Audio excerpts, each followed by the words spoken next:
Welcome back students. Today we will discuss about the distribution channel management.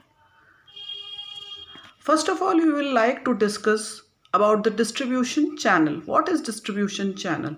A distribution channel is a chain of businesses or intermediaries through which a good or services passes until it reaches the final buyer or the end consumer. Distribution channel can include wholesalers, retailers, distributors, and even the internet. A distribution channel is the path by which all goods and services must travel to arrive at the intended consumer.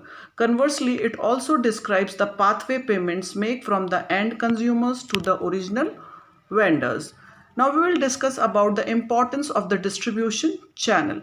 Distribution channel delivers satisfaction to the consumer. It improves the standard of the living of the society. It also adds value to the product.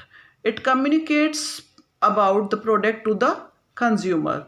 It improves employment in the society, and it also provides finance to the other intermediaries of the distribution channel. Now we will discuss about the function of the distribution channel. The first function of the distribution channel is the transactional function. Distribution channels provide time, place, and ownership utility. They make the product available when, where, and in which quantities the customer wants. Next function is of logistics and the physical distribution. Marketing channels are responsible for assembly, storage, sorting, and transportation of goods from manufacturers to the customers. Next function is the facilitation. Channels of distribution even provides pre-sale and the post-purchase services like financing, maintenance, information, dissemination, and channel coordination. Next function is the creating efficiencies. This is done in two ways: bulk breaking and creating assortments.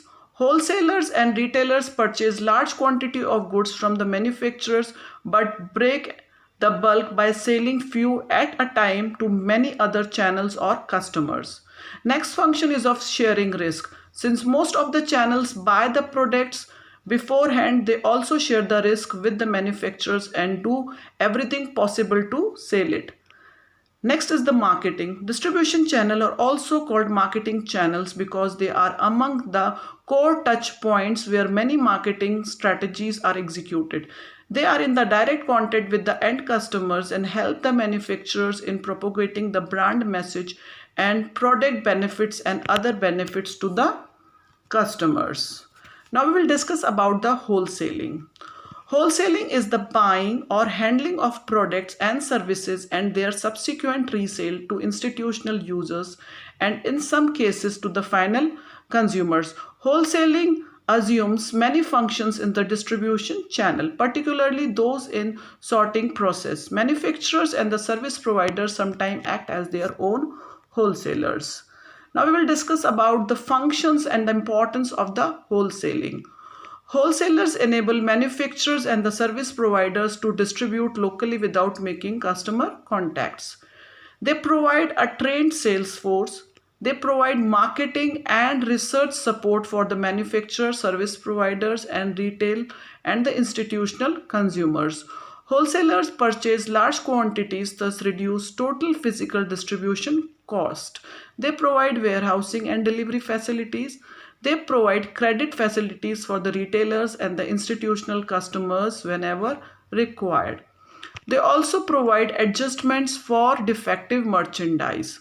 They take risk by being responsible for theft, deterioration, and obsolescence of inventories.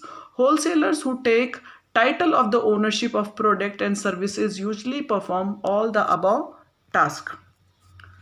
Now we will discuss about the type of the wholesalers. There are three types of wholesaler, that is the manufacturer wholesaler, merchant wholesaler, and third category is of agents and brokers. Now we will discuss about the term retailing. Retailing is the combination of activities involved in selling or renting consumer goods and services directly to the ultimate consumers for their personal or household use. Retailing is the set of business activities that adds value to the product and services sold to customers for their personal or family use. It also involves the sale of services. Now we'll discuss the nature of retailing. Retailers are the final businesses in the distribution channel that links manufacturers to the consumer. Retailers participate in the sorting process by collecting an assortment of goods and services from a wide variety of suppliers. The width and the depth of assortment depends upon the individual retailer's strategy. They provide information to the consumers through advertising, displays and signs and the sales promotion. They store merchandise, mark prices on it, place items on the selling floor, and manage stocks. Successful retail operations depend largely on two main dimensions, that is, margin and turnover. Retailing has a tremendous impact on the economy. It involves high annual sales and employment. It also offers a wide range of career opportunities, including store management, merchandising, and owning a retail business. Now we will discuss about the functions performed by the retailer. Retailers provide an assortment of the products and services. They break bulk. They hold inventories and provide after-sales services to the consumer. Now we'll discuss about the scope of the retailing. They identify target markets. They manage merchandise. They select store location, they project store images, they develop store personals, they maintain store designs, they promote goods to the consumer, and they create credits and collections. Now we will discuss about the classification of the retail format. The very first